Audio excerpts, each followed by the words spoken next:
안녕하세요. 네. 제가 지난 편에서 우리 그 요양보호사님들, 현장에서 일하는 분들이 굉장히 올해 요양보호사의 급여, 또 장기 근속 장려금에 대한 문의가 많아서 문의가 오신 글들을 중심으로 해서 이렇게 설명을 드렸는데요. 그 내용 중에 많은 내용이 이 근로기준법, 이 노동법과 관련한 이런 전문적인 내용들이 많아서 제가 그 답변을 사실 정확하게 하는데 한계가 있었습니다. 그리고 사실 노무사님들 또 자문을 받아보니까 연차 수당이라는 단어는 없고 연차 미지급 수당이라고 얘기를 하는 거고, 연차에 대한 거는 설명을 하자면 몇 페이지를 얘기를 해야 되고 적어도 1시간 이상 설명을 해야 되는 내용이라고 합니다. 이런 것들을 제가 그냥 쉽게 이렇게 설명은 했지만 정확하고 전문적이지는 않죠. 그리고 또 개개인의 상황에 따라 다 다릅니다. 그래서 또 선생님들이 그 문의를 하셨을 때 이런 부분들을 또 그렇게 개인적인 것들을 정확하게 문의를 하신 게 아니기 때문에 이번에 이제 그 안내를 할 것은 노동 관련해서 알아두면 도움이 되는 기간. 그래서 개인적인 것들은 또 개별적으로 문의를 하시도록 이렇게 권장을 드리고요. 서울과 전역, 특히 서울 지역 같은 경우에는 이런 노동 관련해서 지원을 하는 이런 공공기관이나 또 민간에서 공공에서 위탁을 받아서 운영하는 기관들이 상당히 많이 있습니다. 제가 이번에 파악을 해보니까. 그래서 그런 그 자료들을 나누어 보려고 하고요. 자, 상당히 이런 것들을 제가 알려드리면서 사실 저도 사업을 운영하는 기관으로서 굉장히 조심스러운데요. 사업을 운영하는 사업자 입장에서는 사실 요양보호사님들의 권리를 당연히 지켜드리고 이러는 것들이 의무사항이기는 하지만 사실 불편하기는 하죠. 그냥 슬쩍 넘어가도 되는 것들인데 또 하나하나 다 챙겨야 되고, 또 사업주 입장에서도 잘 모르는 내용들이 많습니다. 새로 이렇게 개선이 된 정책이나 이런 것들은 또 사업주님들도 잘 모를 수 있고, 이래서 이제 사업주 입장에서는 사실 불편한 내용들이기는 하죠. 그렇지만 요양보호사님들이 근로자로 참여를 하고 있기 때문에 사업주들은 이런 부분들, 요양보호사님들 근로자들의 권리를 지켜줄 수 있고, 이랬을 때 좀 더 서비스 질 관리가 좋아지고, 또 그랬을 때 요양보호사님들이 좀 더 자부심을 가지고 근로자로 업무에 참여하시게 되겠죠. 그래서 저는 어쨌든 이런 그 노동과 관련해서 근로자들의 권리를 지키고 알 권리를 이렇게 충족해 줄 필요가 있다라고 생각을 하고요. 또 한편으로 요양보호사 근로자님들이죠.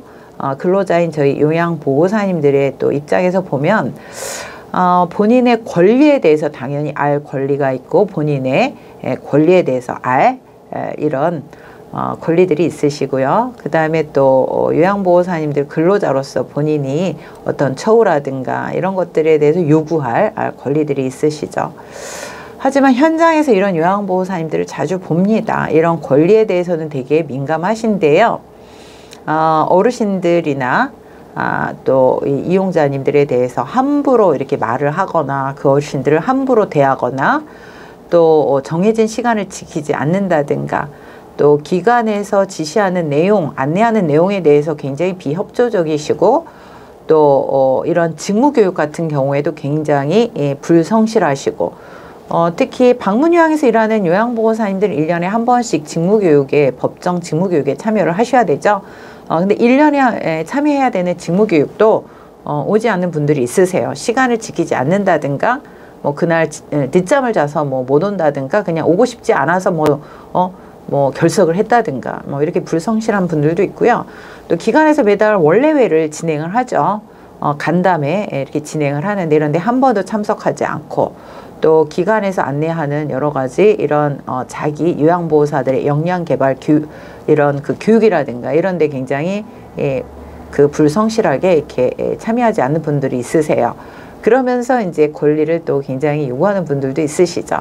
그래서 권리를 요구하기 전에 요양보호사님으로서, 근로자로서 본인의 책임, 법적인 부분들을 준수를 하시고 정해진 규칙에 따라서 요양보호사님도 준수하실 의무가 있다라는 말씀을 드리고, 제가 이런 것들을 이렇게 안내를 하는 취지는 기관과 요양보호사님들이 같이 상생을 하면 좋겠다라는 취지에서 말씀드리는 거니까 그게 조금 불편하시더라도 이해를 해주시고요. 자, 이번에는 이제 취약 계층에 있는 우리 요양보호사님들이 본인들의 어떤 해고라든가 부당한 대우라든가 성희롱을 당했을 때라든가 또 여러 가지 문제 사례들이 있죠. 또 산재를 당할 수도 있죠. 현장에서 일하다가 이제 이럴 때 어떤 공공기관에 도움을 청하면 되면 좋을지 그런 것들을 안내하도록 해보겠습니다. 자, 지난 편에서도 말씀드렸는데 이런 급여 관련해서 제가 조금 안내한 내용은 제가 노무 관련 전문 노무사가 아니기 때문에 정확하지 않을 수 있다. 그래서 전문적이고 정확한 내용은 다음에 안내하는 곳으로 문의를 한다라는 말씀을 다시 한번 드리도록 하겠습니다. 자, 고용노동부가 있죠, 우리나라에. 네, 고용노동부가 이런 근로, 그 다음에 여러 가지 문제, 이런 것들에 대한 총괄 책임을 하는 곳입니다. 그래서 뭐 실업급여라든가 직업능력 개발 관련한 것들을 다 관장하는 중앙부처죠. 그래서 고용노동부는 1350으로 전화를 하시면 각 부서로 연결을 할 수가 있습니다. 자, 서울시 같은 경우에는 통합 노동 상담 번호가 있습니다. 1661-2020인데요. 자, 서울시에 계신 분들만 전화를 하실 수 있는 게 아니고 전국에 계신 노동자분들이 다 전화를 하실 수 있으십니다. 자, 상담 가능 시간은 평일 10시부터 5시까지고요. 휴게 시간은 12시부터 1시까지입니다. 보통 노동 관련해서 상담을 하시는 분들이 노무사 분들이세요. 네, 그래서 이분들이 거의 상담을 하고 계시기 때문에 24시간 이분들이 상담을 하실 수 있는 게 아니고 상담 가능 시간이 정해져 있고 또 휴게 시간이 있다라는 것을 이해하시기 바랍니다. 또 서울노동권익센터가 있습니다. 네, 02-6925-4349번인데요. 물론 서울에 있지만 전국에 있는 취약계층의 근로자분들이 다 전화를 하실 수 있는 곳입니다. 자, 서울노동권익센터는 서울 시민의 사회 경제적 권리 향상과 복지 증진을 위해 서울시가 설립하고 사단법인 한국비정규노동센터가 수탁 운영하는 기관입니다. 일터에서 겪게 된 부당한 일에 대한 상담과 법률 지원, 또 취약 노동에 대한 연구 조사 및 정책 제시, 권리 교육과 캠페인, 노동자 네트워크를 지원하는 곳이죠. 네, 잘 보셨나요? 자, 그 다음에 노동자 종합지원센터인데요. 우리나라는 2017년부터 특히 서울 지역 같은 경우에는 각 지자체, 각 25개국 뭐 다 설치되어 있지는 않습니다. 그래서 뭐 한 17개 구에 이제 설치가 되어 있는데요. 이게 정확한지는 모르겠는데 잠시 보도록 할게요. 그래서 각 지자체별로 노동자 종합지원센터가 설치되어 있습니다. 그래서 이 노동자 종합지원센터 이제 각 지자체별로 전화번호가 있는데요. 120 다산 콜센터죠. 여기다 문의를 하시면 각 지자체 노동자 종합지원센터를 안내를 할 것입니다. 그래서 120 다산 콜센터는 다 아시죠? 물론 전국에서 전화하실 수 있습니다. 자, 노동자 종합지원센터는 서울시에서 광역기관인 서울노동권익센터 외에 각 자치구 및 권역별로 노동자 종합지원센터를 설립하여 노동과 삶이 어우러지는 지역사회를 만들기 위해 노동법률 상담 및 교육을 지원을 하고 있습니다. 네, 그래서 각 지자체에 전화를 좀 찾고 싶으면 120 다산 콜센터에 문의하시기 바라고요. 자, 지자체별로는 이렇습니다. 자, 보면 제가 광진노동복지센터를 이렇게 크게 해놨는데요. 저희 기관이 강진구에 위치해 있습니다. 그래서 2017년부터 저희가 광진노동복지센터와 협력해서 요양보호사님들의 여러 가지 애로사항, 뭐 이런 뭐 부당해고 아니면은 또 이런 그 체불권, 그 다음에 또 뭐 이런 여러 가지 애로사항이 발생됐을 때 광진노동복지센터에 노무사님이 상담을 해주고 계십니다. 또 종종 여기 노무사님으로부터 또 이렇게 자문을 받고 있기도 하죠. 네, 그래서 저희가 광진구를 조금 이렇게 크게 표시를 해놨는데요. 보면 도심권 그 서울시 특별시 노동자 종합지원센터가 있고요. 또 각 이렇게 관할 지역별로 기관명이 있습니다. 그래서 이런 그 각 지자체 전화번호를 알고 싶으면 120 다산 콜센터에 문의를 하시면 되고요. 또 아까 제가 그 노동권익센터 그 얘기를 했죠. 자, 그다음에 아까 고용노동부 얘기를 했죠. 1350 대표 콜센터 전화번호인데요. 자, 고용노동부는 고용정책의 총괄, 고용보험, 직업능력개발훈련, 근로조건의 기준, 근로자의 복지 후생, 노사관계 조정, 산업안전보건, 산업재해보상보험과 그 밖에 고용과 노동에 관한 사무를 관장하는 중앙행정기관입니다. 제가 안타까운 거는 그 요양보호사님들이 이제 그 현장에서 어떤 여러 가지 그 문제, 근로와 관련한 문제가 발생했을 때 서울시에 전화를 하신다든가, 그냥 서울시 그 예를 들면 어르신 복지과에 전화를 한다든가, 또 그 구청에 전화를 한다든가, 아니면 건강보험공단에 전화를 하신다든가. 그런데 이 노동과 관련, 근로와 관련해서 문의를 하셔야 될 곳은 고용노동부입니다. 이거를 관장하는 부서죠. 네, 그래서 고용노동부 전화번호, 대표 전화번호 알려드렸고요. 자, 고용노동부는 관할 지역에 따라 이게 노동청이 있습니다. 그래서 고용노동부는 이제 세종시에 있죠. 중앙부처는 세종시에 있고, 서울 지역 같은 경우에는 이렇게 각 관할 지역에 따라 이렇게 노동청이 있고요. 전국에 지역에 따라 노동청이 있습니다. 저희 기관이 서울에 있기 때문에 이제 서울을 중심으로 해서 지금 안내를 하고 있습니다. 네, 서울 지역 같은 경우에는 한 7개 권역으로 나눠서 저희 같은 경우는 이제 서울 동부지청이죠. 송파구, 성동구, 광진구, 강동구 이렇게 서울 동부지청. 자, 이 지청에 가야 여러분들이 이제 실업급여도 신청하실 수가 있고요. 또 내일 배움 카드가 2015년부터 예전에는 이제 이거를 그 능력개발 카드라고 얘기를 했나요? 그러다가 국민 내일 배움 카드로 이제 작년부터 명칭이 전환이 됐는데 내일 배움 카드라고 그러죠. 직업능력개발법에 따라 내일 배움 카드를 발급하는 곳이기도 합니다. 네, 그래서 7개 권역이 있고요. 서울에는 전국에도 각 권역별로 이렇게 노동청이 있습니다.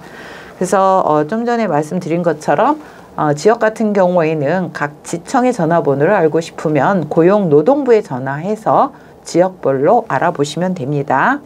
자, 그 다음에는 근로복지공단인데요. 1588-0075죠. 네, 근로복지공단은 특히 산재, 네, 우리 요양보호사님들이 현장에서 일을 하시다가 이렇게 다치시거나 또 오랜 기간 일을 하시다가 이렇게 이 직업성 질병에 이렇게 걸리기도 하죠. 예를 들면 허리를 다친다든가 관절을 다치신다든가 어르신들을 계속 이동하거나 부축하시다가 다 산재에 해당이 되죠. 네, 그래서 최근에는 이 산재 인정 건수가 올라가고 있습니다. 이전에는 거의 은폐가 되거나 산재를 인정하지 않으려고 했는데요. 지금은 현재로서는 이런 산재 보험도 저희 4대 보험 중에 하나이기 때문에 가능하면 국민이 산재를 이용할 수 있도록 근로 현장에서 재해를 당했을 경우 이런 산재 보험으로 처리하는 이런 인정 기준이 요즘은 늘어나고 있습니다. 그래서 요양보호사님들이 현장에서 산재를 당했을 경우 이 근로복지공단에 신청을 하시면 됩니다. 그래서 1588-0075 대표 번호입니다. 또 고용보험 서비스와 산재 의료 서비스, 또 근로자 지원 서비스, 근로자들을 위한 굉장히 다양한 지원을 합니다. 특히 그 내일 배움 카드로 공부하시는 분들은 공부하시는 동안 일을 못 하시기 때문에 생계 어려움을 겪게 되죠. 그럴 때 이런 직업 훈련, 생계비 대출 이런 것들을 다 근로복지공단에서 지원을 합니다. 이것 외에도 다양한 근로자들을 위한 서비스를 담당하는 고용노동부 산하의 공공기관이죠. 자, 그래서 근로복지공단의 대표 번호가 1588-0075인데요. 서울 지역 같은 경우는 이제 또 관할 지역별로 지역 본부가 있습니다. 그래서 서울 지역 본부 같은 경우에는 이제 서울의 충무로에 있죠. 네, 그래서 중구, 종로구, 동대문구를 관할하는 지역인데 이렇게 있고 대표 번호는 1588-0075입니다. 그래서 요양보호사님들이 어떤 산재, 근로 현장에서 재해를 당하거나 직업성 질병에 노출이 될 경우에 근로복지공단에 문의를 하시면 됩니다. 자, 그 다음에 마지막으로 이제 노동위원회인데요. 노동위원회는 이제 전국을 대표하는 중앙노동위원회가 있고요. 또 서울 지역 같은 경우에는 서울지방노동위원회가 별도로 있습니다. 자, 중앙노동위원회는 공사사, 이쪽에 있네요. 자, 노동위원회는 준사법적 성격을 지닌 합의체 행정기관으로 노동관계에서 발생하는 노사 간의 이익 및 권리 분쟁을 공정하게 조정, 판정하는 기관입니다. 그래서 거의 준사법적 성격을 갖고 있죠. 그래서 노사 문제가 발생했을 때 여기에서 어떤 행정 심판을 하게 되죠. 네. 그래서 근로자들이 이제 현장에서 어떤 체불이나 또 부당한 대우를 받거나 또 부당한 어떤 해고를 당하거나 이럴 경우에 중앙노동위원회 혹은 서울지역 같은 경우는 서울지방노동위원회 도움을 요청하시면 전문적으로 노무사의 도움을 받아서 이렇게 처리할 수 있도록 하고 또 중간에 조정 그런 노사 간의 이익이나 권리 분쟁을 공정하게 조정 판정하는 기관입니다. 네, 그래서 노동위원회도 꼭 기억을 해 주시기 바랍니다.